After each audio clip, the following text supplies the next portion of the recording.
macam. Bangga pengurus masjid hari Jumat. Dengan ini kita umumkan bahwa kas masjid kita hari ini 500 juta, 500 miliar, sambil mendongakkan telinga, hidung ke atas. Sementara masjid di sebelah mengumumkan pula, masjid kita Bapak Ibu hari ini terutang 300 juta. Kurus-kurus lah pengurus itu semuanya. Masjid yang banyak kas tadi, tangannya kalau berdoa di atas paha. Masjidnya banyak utang tadi, ketua sama sekretaris bendahara, ya Allah. Apa ini? Padahal ini semua milik umat. Tidak ada masjid di kapling-kapling. Mestinya masjid punya masjid binaan. Masjid besar, masjid mewah, masjid megah punya masjid binaan yang berada di bawah atap payung masjid. Karena umat ini satu. Hazihi ummatukum ummatan wahidah. Tuhannya satu. Qul wallahu ahad. Ala alihi wa ashabihi ahli al-fadaili wal karamat. Subhanaka la ilma lana illa ma 'allamtana innaka antal alimul hakim. Rabbi shrah li sadri wa yassir li amri wa hlul 'uqdatam min lisani yafqahu qawli. Bapak-bapak, ibu-ibu, hadirin hadirat, pengurus Masjid Al-Kafah, tak dapat disebut satu persatu, cincin, perempuan, tuan-tuan, yang besar tak dihimbau gelar, yang kecil tak dapat disebut nama. Insya Allah semuanya dimuliakan Allah Subhanahu wa ta'ala. Amin ya rabbal alamin. Manusia ini terdiri dari person-person, orang per orang. Orang ini kalau dia sendiri dia tak bisa buat apa-apa. Makanya jomblo tidak menghasilkan sesuatu. Itu bukan untuk merendahkan, supaya cepat orang ini berbini. Jadi dia mesti bersama. Maka muncullah laki-laki, perempuan. Pertemuan laki-laki dengan perempuan tadi melahirkan anak yang soleh dan solehah. Muncullah keluarga kecil. Dari beberapa keluarga kecil tadi lahirlah apa yang disebut dengan masyarakat. Masyarakat itu diambil dari bahasa Arab, musyarakah. Orang yang berkongsi, orang yang bekerja sama. Ini bisanya dalam bidang hukum, tapi tak bisa bidang politik. Ini hebatnya dalam bidang ekonomi, tapi jahil dalam bidang agama. Masing-masing memenuhi segala kekurangan dengan segala kelebihannya, akhirnya terwujudlah masyarakat. Di mana masyarakat ini bertemu dan berkumpul? Bertemunya sekarang di lapangan golf. Maka yang pandai main golf aja yang bisa bersama. Yang main sepak bola tak bisa. Di mana masyarakat ini sekarang berkumpul? Bertemunya di convention hall. Akhirnya pertemuan, acara, ketawa, makan, sampai lupa waktu sholat karena suara azan tak masuk ke hotel. Hotelnya hotel konvensional, bukan hotel syariah. Di mana masyarakat ini sekarang berkumpul bertemu? Bertumpulnya di kafe. Tergantung target kafenya apa. Kalau sekedar bisnis, membumbuinya dengan perbuatan maksiat dan dosa, dosa saja yang dapat setelah keluar dari sana. Di mana masyarakat ini bertemu berkumpul? Di rumah. Akhirnya jumpa di rumah si anu, ngumpul di rumah si anu, kongko-kongko di rumah si anu. Pulang dari rumah itu si ibu naik darah tingginya. Kenapa? Karena garasi kawan itu 5, mobilnya 6. Islam mengajarkan kita untuk berkumpul di masjid. Makanya Nabi tak pernah kumpul di rumah Nabi. Cemana mau kumpul di rumah Nabi? Nabi kalau mau sholat, mau sujud, digesernya kaki ibu kita Aisyah ke depan. Saking kecilnya kamar Nabi SAW. Bagaimana tingginya rumah Nabi? Sahabat itu hidup dengan Nabi, menengok rumah Nabi. Tabi'in orang yang jumpa dengan sahabat Nabi, tapi tak jumpa dengan Nabi. Tabi'in bertanya ke sahabat, bagaimana tingginya rumah Nabi? Tegak sahabat, dipegangnya atap. Beginilah tingginya rumah Nabi. Kalau berdiri kena atapnya. Bukan rumah yang tinggi menjulang, megah dengan lampu yang besar dan mewah. Makanya jamaah umroh pergi ke Madinah, sebelah kanan Masjid Nabawi menengok replika rumah dan kamar Nabi, keluar dari situ menetes air mata. Kenapa kau menangis? Nabi yang selama ini kita ucapkan salawat Allahumma salli ala Sayyidina Muhammad wa ala ali Sayyidina Muhammad, semua nabi-nabi jadi makmum waktu dia Isra dan Mi'raj. Nabi Ibrahim jadi makmum, Nabi Musa jadi makmum, Nabi Isa jadi makmum, Sayyidul Anbiya wal Mursalin. Menengok kamarnya begitu sederhana, menengok tempat tidurnya, kalau dia bangun berbekas kulitnya karena anyaman pelepah korma. Di mana Nabi berkumpul?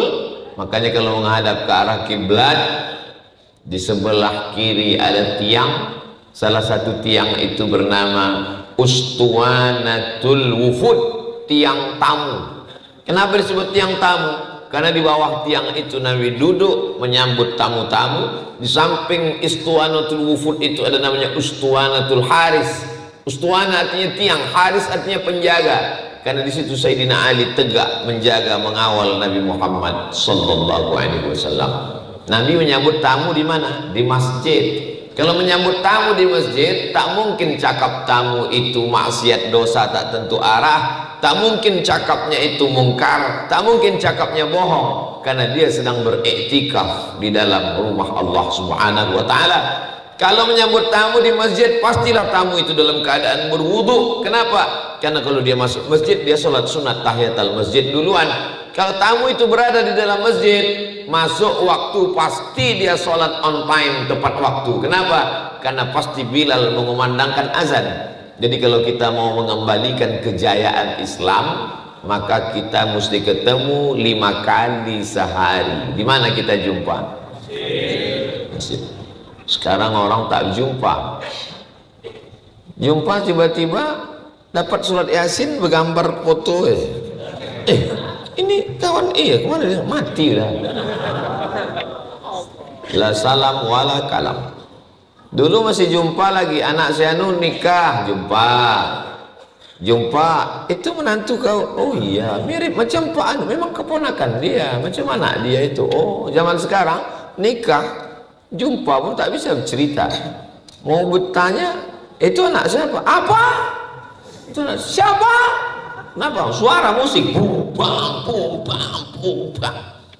La salam wala kalam. Datang foto-foto balik. Tak ada lagi silaturahim. Zaman dulu masih sempat lagi datang. Waktu zaman keyboard tunggal. Sekarang tak ada datang lagi. Main kirim ucapan aja. Si Anu anaknya nikah, barakallahu lakuma wa baraka alaikuma wa jama'a bainakuma fi khair. Si Anu anaknya lahir, barakallahu laka fil mawhub wa syakartal wahid wa rizqta birruh wa balagha asyuddahu. Ustaz Samad tolong kirim ucapan anak akikah. Ustaz Samad tolong kirim ucapan nikah. Ustaz Samad tolong kirim ucapan mati. Ustaz Samad tolong kirim ucapan pindah rumah baru. Orangnya tak pernah jumpa. Mau dibawa kemana hubungan kita ini? Makanya kalau mau menguatkan ikatan hati, maka kita mesti kembali kepada sunnah Rasulullah Sallallahu Alaihi Wasallam. Bagaimana sunnahnya? Datang ke masjid sehari 5 kali. Assalamualaikum warahmatullah. Assalamualaikum warahmatullah. Oh, masih ada dia. Syanu kenapa tak pernah datang? Dulu selalu ke masjid ini. Alhamdulillah rezekinya udah lancar. Rupanya kalau susah ke masjid, kalau senang tinggal masjid. Alhamdulillah. Masjid Al-Kaffah, betul. Al-Kaffah, ya ayyuhalladzina amanu, wahai orang yang percaya kepada Allah, percaya kepada Rasulullah sallallahu alaihi wasallam. Udkhulu fi silmi, masuk ke dalam Islam. Kaffah, bahasa Arab. Kalau bahasa kitanya kabeh. Kabeh, semuanya secara keseluruhan. Jangan masuk Islam itu cuma 3 saja. Lahir akikah, nikah walimah, mati takziah. Ikut jenenge ora kabeh. Kalau mau kafah secara keseluruhan, dari mulai tempat bertemu, berkumpul, berkenalannya di masjid. Alhamdulillah, di mana kau kenal Ustaz Somad? Di masjid. Maka setiap ke masjid ini dia ingat, oh inilah Masjid Al-Kafah pertama kali kami jumpa Ustaz Somad. Jangan sampai kita pertama kali jumpanya, ayah, itu kawan ayah. Ya, di mana ayah pertama sama kali jumpa sama dia? Kami sama-sama mabuk dulu, sama tangkap Satpol PP.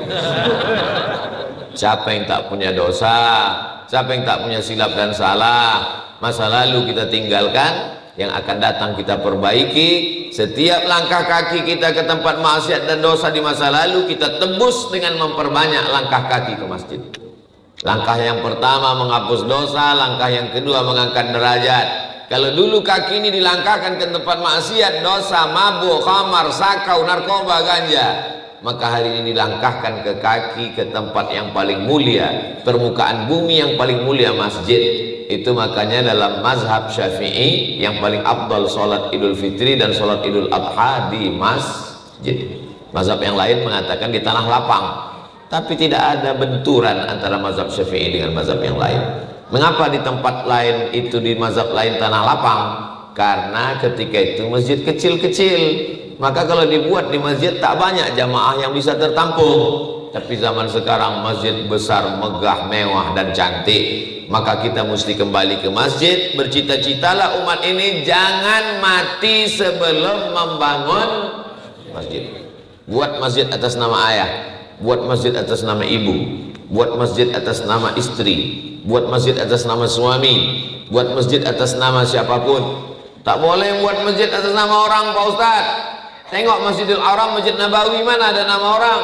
Subhanalladzi asra bi'abdihi laila minal masjidil haram ilal masjidil aqsa.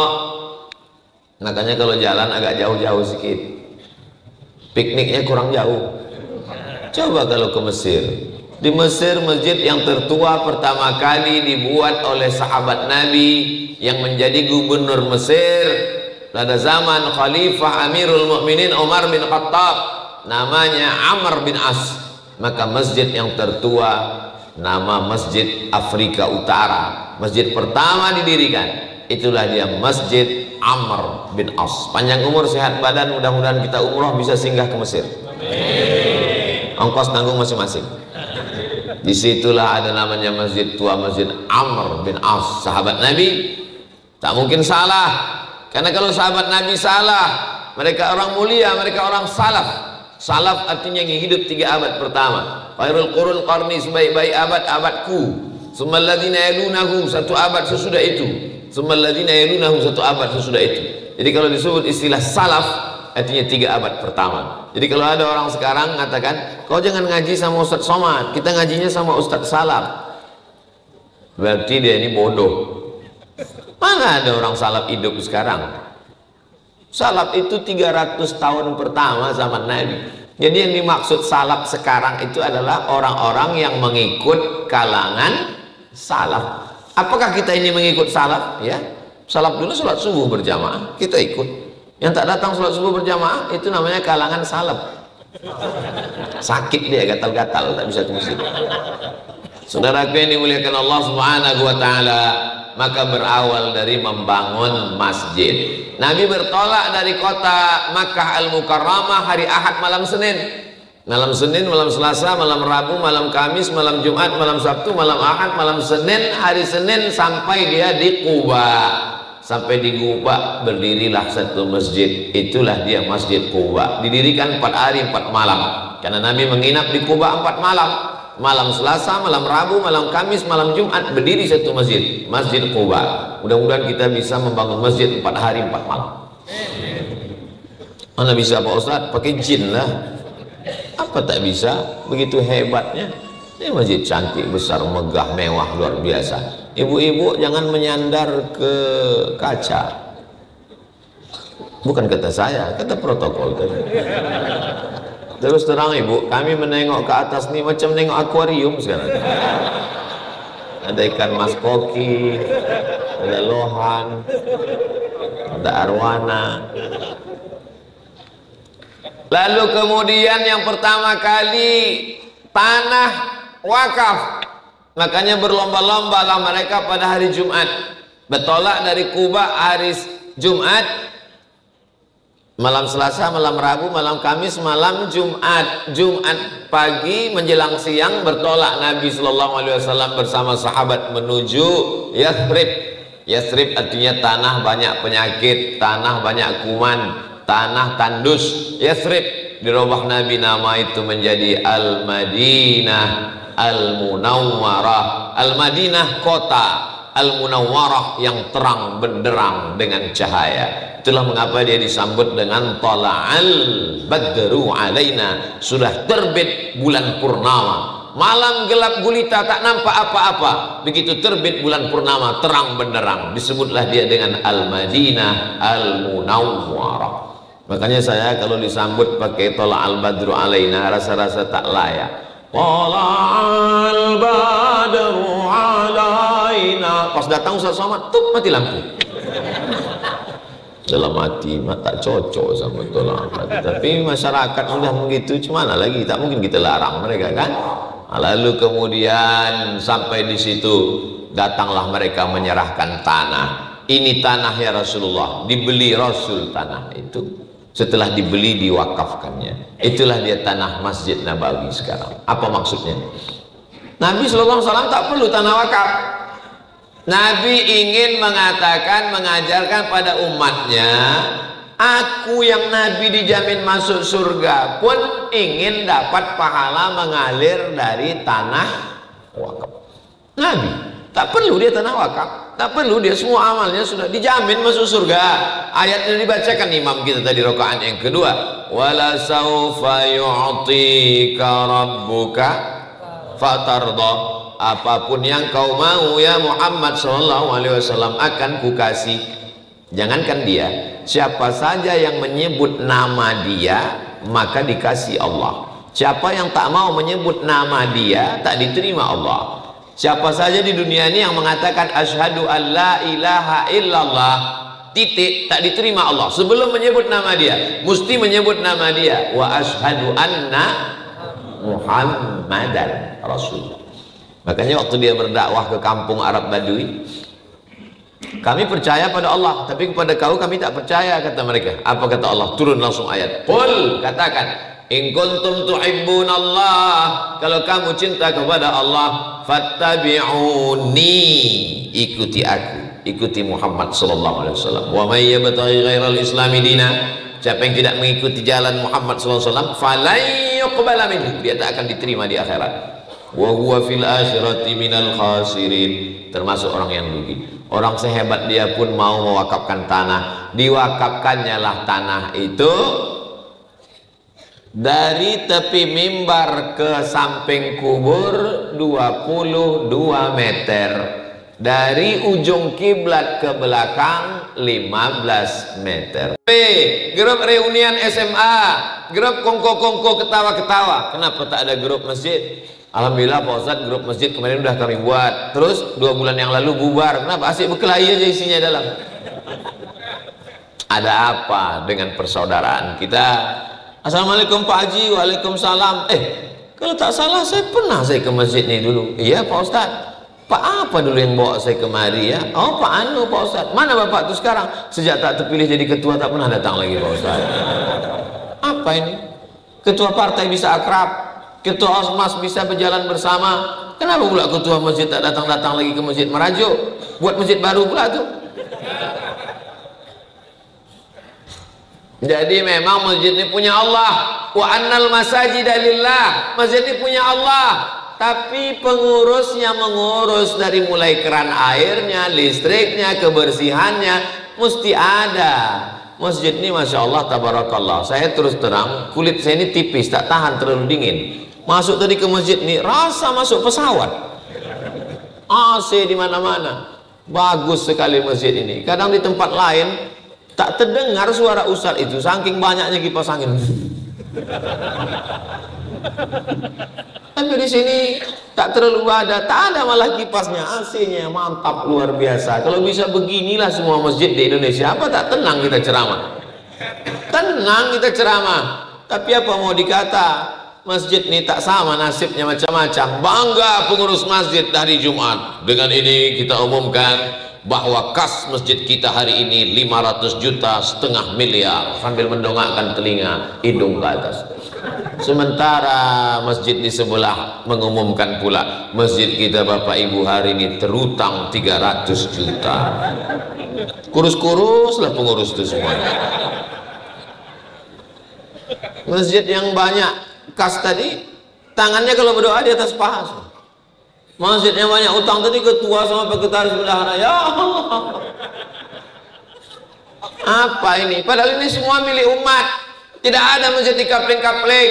Mestinya masjid punya masjid binaan. Masjid besar, masjid mewah, masjid megah punya masjid binaan yang berada di bawah atap payung masjid. Karena umat ini satu. Hazihi ummatukum ummatan wahidah. Tuhannya satu. Qul wallahu ahad. Nabinya satu. Asyhadu anna Muhammadan Rasulullah. Kiblatnya satu. Fawalli wajhaka syatral masjidil haram. Kenapa hati kita terbagi-bagi? Kenapa kita tidak bersatu?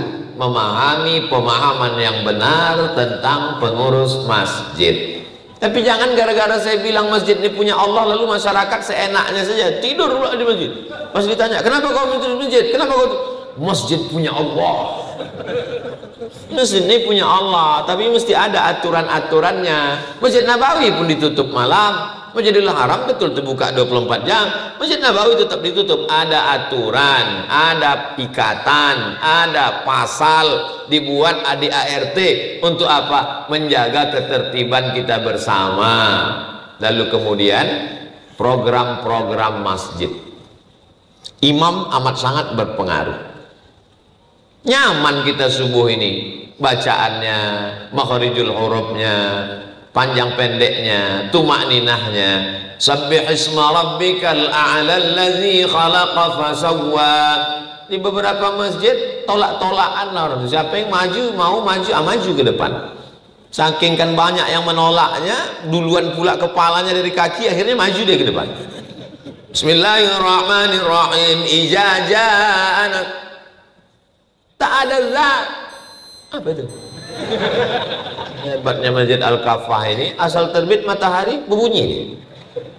Itu tadi tanda bahwa matahari sudah terbit. Kalau terbit matahari itu tidak boleh sholat, karena waktu terbit matahari itu disitulah mereka menyembah Lata, Uzza, Manat, Hubal, Jibti, Taghut, Naham, Tuhan-Tuhan berhala orang kafir musyrik. Begitu terbit matahari, mereka pakai untuk menyembah Tuhan. Apa pelajarannya? Bahwa orang musyrik jahiliyah bangun pagi. Jadi kalau ada orang Islam sekarang bangun jam 8, kata Abu Jahal, parah kau lagi dari aku, kata dia. Abu Jahal, Abu Lahab jam segini udah terbangun. Dan Tuhan yang disembahnya itu banyak. Lata, Uzza, Manat, Hubal, Jibti, Taghut, Naham. Ada yang terbuat dari kayu, dari batu, dari perunggu, dari emas, dari perak, dari roti pun ada. Dibuat mereka Tuhan itu dari tepung gandum, dikasih minyak samin, minyak sapi, minyak onta, minyak lembu. Setelah itu lalu kemudian dibuat adonan, dibuat bentuknya gambar orang sedang duduk. Disembah mereka. Oh Tuhan, pas lapar perut dicuilnya Tuhan. Maka disebut mereka jahiliyah. Jahil itu bukan bodoh artinya. Mana pula bodoh? Mereka itu ekspor impor, eksportir importir. Mereka itu bisnismen. Mengapa disebut jahil?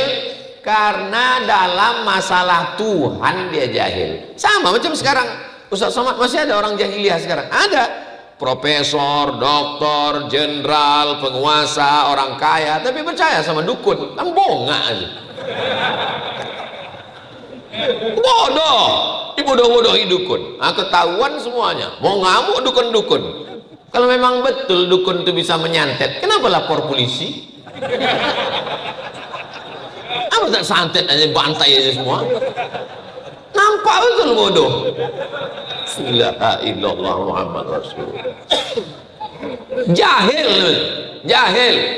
Ini ustaznya emosi atau marah? Agak lapar sedikit. Nah, jadi ini manusia sekarang, zaman dulu kan tak ada jam. Jadi mereka dikatakan terbit matahari di agak-agak setinggi tombak. Untuk melewatkan waktu menyembah berhala tadi biar tak sama kita dengan mereka, baru boleh sholat sunat di agak-agak setinggi tombak. Jadi matahari naik setinggi tombak setelah diukur menurut ilmu astronomi 12 menit.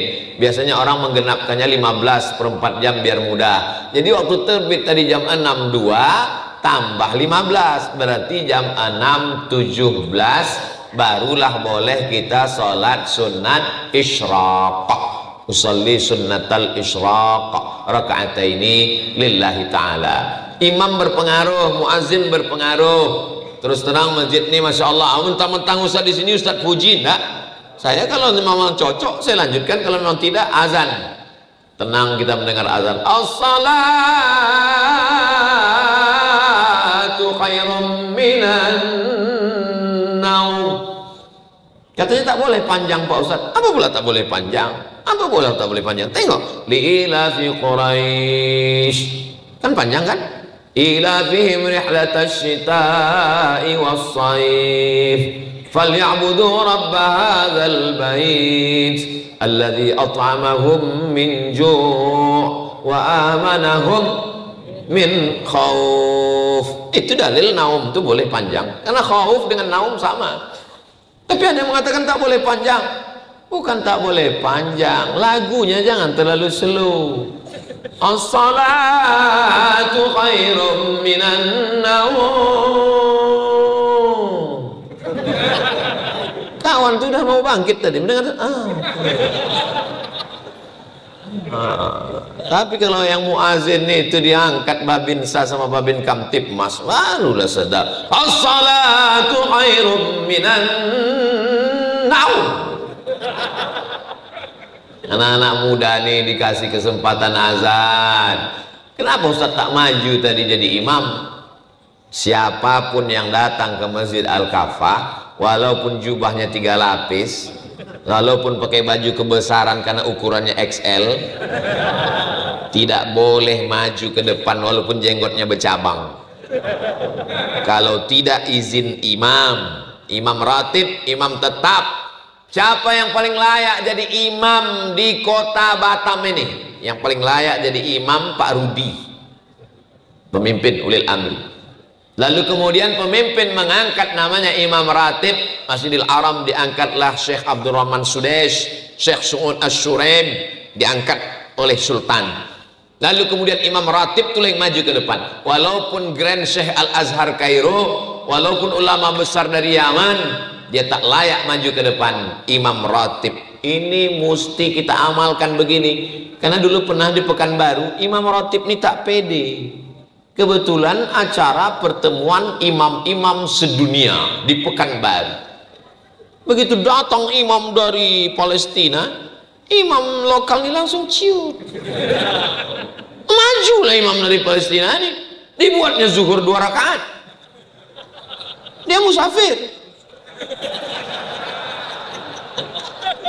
Zuhur 2 rakaat. Assalamualaikum warahmatullahi. Assalamualaikum warahmatullahi. Jamaah bingung. Yang satu salam, yang satu udah salam sambung lagi.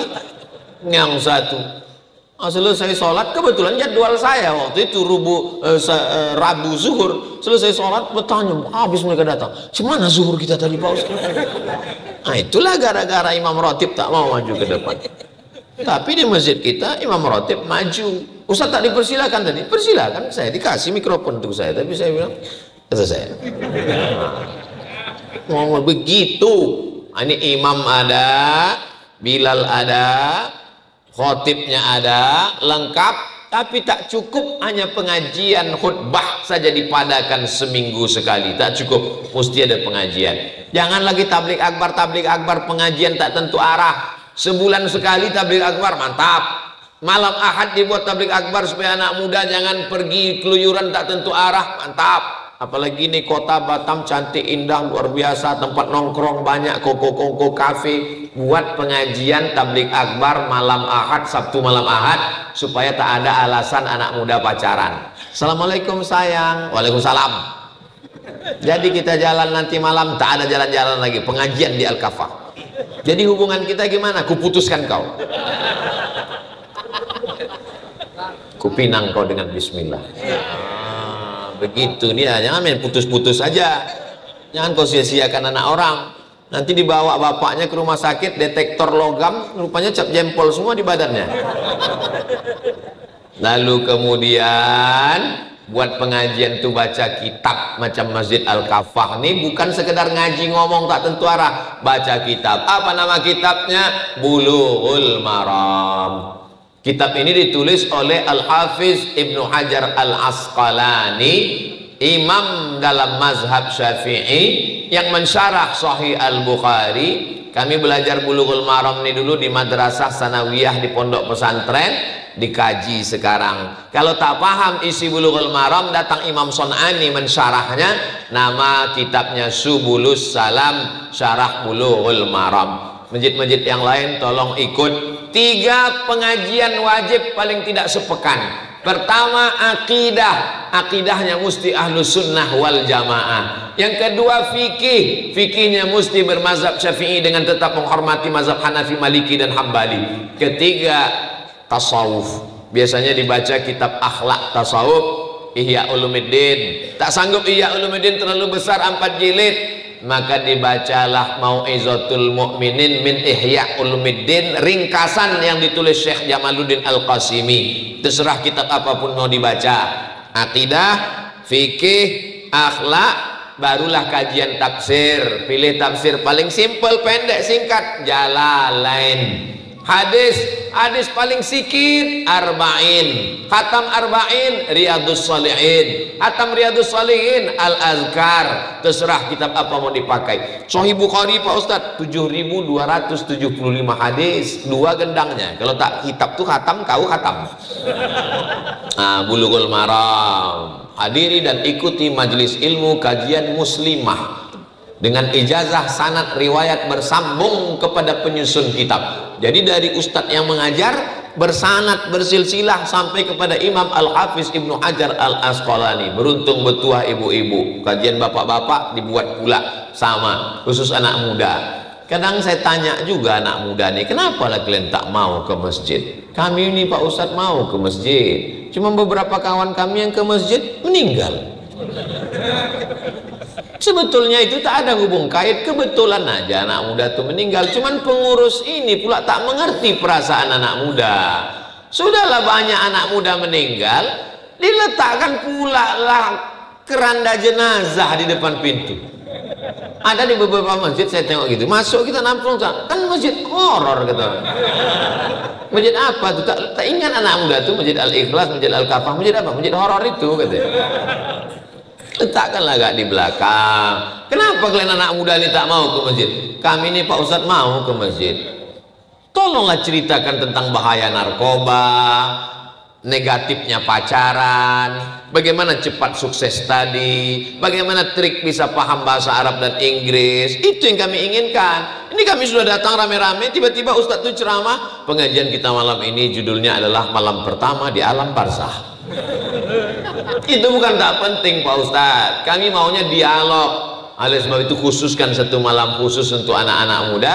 Yang tua boleh datang karena orang tua juga punya anak muda. Tampilkan di situ psikolog, dialog dengan bapak polisi, dialog dengan Badan Narkotika Nasional, atau di panel antara 3, ada dari BNN, ada dari Ustadz, ada dari kepolisian, ada dari Babinsa, ada dari Babin Kamtipmas. Mungkin nanti ada anak-anak dibuat pembawa acaranya anak muda, pembaca Qur'annya anak muda, protokolnya anak muda, MC hostnya anak muda. Nah, ini membangkitkan semangat anak muda. Untuk ibu-ibu ada, untuk anak muda ada, untuk bapak-bapak ada. Ilmu yang sifatnya praktek penyelenggaraan jenazah ada, cara menghitung harta warisan ada. Sehingga orang ke masjid itu ada ketertarikan. Saya 6 bulan sekali tausiah ke Malaysia, dari mulai Semenanjung, Kuala Lumpur sampai ke Kuching, Sarawak. Jadi saya tengok di dinding depan itu dibuatkan gambar ustadznya, pendidikan sekolahnya, judul kajiannya. Kemudian di depan mimbar ustadz ini ditulis pula, Anda bertanya, ustadz menjawab, sila kirim number WhatsApp. Jadi jamaah itu tahu dia apa yang mau ditanyakannya. Kadang dia terpikir pas mau pengajian lupa, hilang. Maka kalau ada nomor di situ dia langsung kirimkan. Cuman kadang jamaah kita ini tidak entah apa-apa dikirimkannya. Maka nomor saya tak saya kasih nomor. Dulu waktu nomor saya tersebar entah apa-apa. Ustadz bisa Ustadz jadikan aku yang kedua, katanya pula. Innallaha Muhammad Rasulullah. Jadi kalau nomor itu nomor tim sahabat UAS, nomor tim media. Maka ini supaya jamaah, mungkin dia malu kalau angkat tangan untuk tanya jawab masalah hidup. Lebih pengajian itu pada konseling. konsultasi masalah warisan, masalah keluarga, masalah iman, masalah hati, masalah kurang semangat, masalah diganggu jin. Ustaz Somad, suami saya ini tak sholat, akhirnya saya bawalah Ustaz Ruqyah. Pas dibacakan ayat kursi tak ada respon Pak Ustaz. Kenapa tuh Pak Ustaz ya? Karena laki kau tuh memang bukan digoda setan. Kata setan, aku tak ada salah, kata dia. Memang dia tak sembahyang. Yang lebih parah pula dia dari setan lagi. Jadi memang kalau kita tidak bawa ke masjid ini hancur kacau balau. Itu maka tema subuh kita ini dibuat masjid sumber kekuatan umat, membangun sinergitas. Jadi kalau kita sudah saling kenal, nampak jamaah itu kenal, nanti ada masanya pemain-pemain naturalisasi dan cadangan berdatangan. Ada modelnya setahun sekali, itu waktu Ramadan. Ada yang modelnya 5 tahun sekali. Kalau udah berdatangan mereka tahu lah kita tuh, berarti udah dekat pilkada. Jadi jamaah ini tidak tertipu, tak terpukau, paham dia. Mulailah sebelum Ustaz tampil kita dengarkan dulu sepatah dua patah kata, lalu berdirilah pemain naturalisasi dengan pemain cadangan tadi. Jamaah udah senyum aja semua. Berjanjilah mau perbaiki atap, mau memberikan AC, mau apa. Jamaah itu udah senyum-senyum aja. Mereka kan punya grup. Kirim-kiriman lah mereka. Mantap. Apa kata dia? Ambil uangnya, jangan coblos orangnya.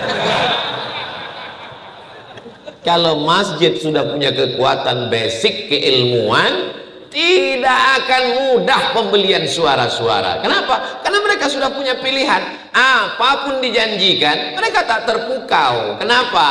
Karena mereka punya keyakinan, keilmuan, persaudaraan. Ini masjid-masjid ini mesti, saudaraku yang ada di Batam, di Kepulauan Riau, kalau kalian jalan-jalan dimanapun berada, dari Sabang sampai Papua, jalan-jalan kalian ke Batam, salah satu masjid yang saya rekomendasikan untuk dikunjungi, datang ke Masjid Al-Kafah. Karena saya sudah menengok bangunannya. Kadang saya berceramah di beberapa masjid itu, asiklah habis tisu mengelap keringat. Masjid Al-Kafah ini adem, ayem, tentram, tenang. Kadang-kadang terasa betul lamalah di masjid itu. Kenapa? Suara kita keluar habis, tapi mikrofon tuh mengisap suara. Ada model mikrofon tuh mengisap suara. Kadang suara kita bersih, keluarnya serak-serak becek. Tapi di Masjid Al-Kafah, saya dipesankan oleh Ketua DKM, Ketua DMI, Dewan Masjid Indonesia, kata Pak JK, Ustadz tolong juga sampaikan ke masjid-masjid, perbaiki mikrofon, karena 80% peran masjid ada pada mikrofon. Imam pakai mikrofon, muazin pakai mikrofon, khutbah Jumat mikrofon, pengajian mikrofon. Bayangkan orang yang tak pernah ke masjidnya cuma seminggu sekali, di khutbah Jumat itulah dia cuma mendengar tausiah, itu pun tak terdengar. Allah, takwa, neraka, mati.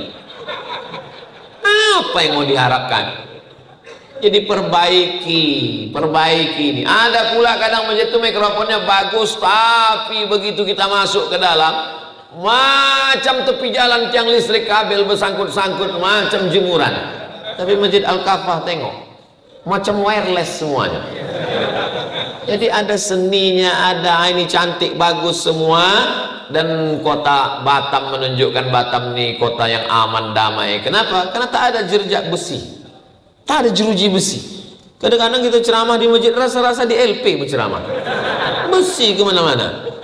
Jadi memang ini estetika, keindahan. Innallaha jamil, Allah itu maha indah. Yuhibbul jamal, dia suka pada keindahan. Perempuan letakkan di atas. Supaya apa? Membantah orang yang mengatakan Islam itu diskriminatif, merendahkan perempuan. Perempuan di Batam dimuliakan, letakkan di atas. Manfaatnya apa pula? Supaya tak bercampur antara sop laki-laki dan perempuan. Ini kadang anak-anak muda ini kalau bercampur, dia tak mau ke depan, asik ke belakang. Karena ada pula perempuan di belakang. Bunyi aminnya pula lain. Wal maghdubi alaihim waladdallin, amin gitu.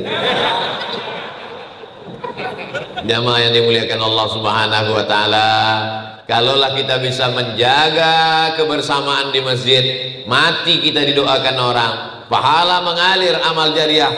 Dan yang paling penting adalah kalau kita istiqomah ke masjid, anak-anak cucu kita pun juga akan istiqomah. Itu sudah hukum kepastian. Tapi kalau tak pernah menuju masjid, jangan harap, karena anak-anak ini petuahnya Allah bisa karena biasa. Tarik-tarik kan tangan anak, tenteng-tenteng kan tangan anak, bawa-bawa kan. Masalah dia mengantuk di masjid, tak apa-apa. Itu akan menjadi kenangan dia yang luar biasa. Mungkin dia nanti kuliah jauh, sempat pula dia pergi ke Amerika, tapi dia tahu balik ke pangkal jalan. Ketika azan maghrib berkumandang, hayya 'alas shalah,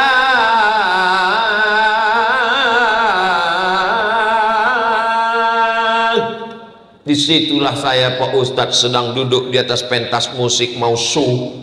Ini yang ngomong cerita ke saya ini promotor band, semua band-band musik di Indonesia ini semua dia yang mengontrolnya. Kalau sudah show dari Sabang sampai Papua, Pak Ustadz 3 bulan tak pulang, tak ada cerita sholat, tak ada cerita zikir, tak ada cerita baca Quran. Sampai akhirnya nanti malam mau show, pas maghrib sore itu saya duduk di atas pentas, nampak saya matahari mau tenggelam merah. Tiba-tiba teringat saya almarhum ayah saya dulu membawa tangan saya ke masjid. Itulah sebab saya tobat Pak Ustaz. Betapa kenangan masa kecil itu, memori itu berbalik dia. Ini anak-anak yang dibawa hari ini, tengok banyak anak-anak dibawa. Anak-anak ini ada memorinya, nanti akan berbalik bawah alam sadarnya itu, dia yang akan membawa anak dia pula nanti 20 tahun akan datang. Beberapa hari lalu saya dikirim video anak-anak ini ribut di belakang, entah silap bapak itu naik darah tingginya disipakkan anak itu 3 sop ke belakang.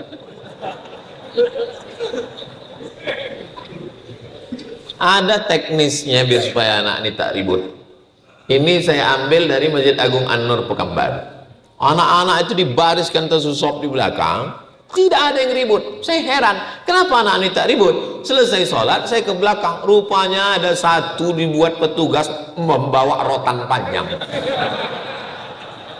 Pakai jubah warna hijau, pakai tanda pengenal jubah. Saya dekati dia, saya datangi. Kau pukul anaknya? Enggak Pak Ustaz, nakut-nakuti aja. Kalau dibiarkan anak itu di belakang, itu yang naik darah tinggi. Aku kalau gini tak tahan aku Pak Ustaz, naik rasanya menggelegak mendidih di atas.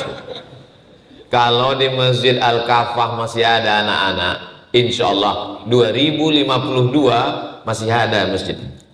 Tapi kalau di masjid itu sudah tak ada lagi anak-anak, sunyi, sepi, orang-orang yang diikuti malaikat maut aja. Alamat kapal akan tenggelam. Jangan larang anak-anak ke masjid, tinggal lagi kita buatkan teknisnya aja. Pak Ustadz saya risau, bapak ini diletakkannya pula anak di celah saya nih. Kata Syekh Atiyah Sokor dari Al-Azhar, bagusnya anak itu di belakang. Tapi anak kan tidak memutus sop. Anak itu tidak memutus sop syaratnya 2. Yang pertama, ujung senapan udah berpotong. Karena kalau tidak ada najis di situ. Yang kedua, anak ini toharohnya, bersucinya, tumak ninahnya udah sempurna. Kadang ada anak-anak ini belum bersunat, lalu pula wuduknya tak sempurna, dihidupkannya keran sipak-sipaknya aja air.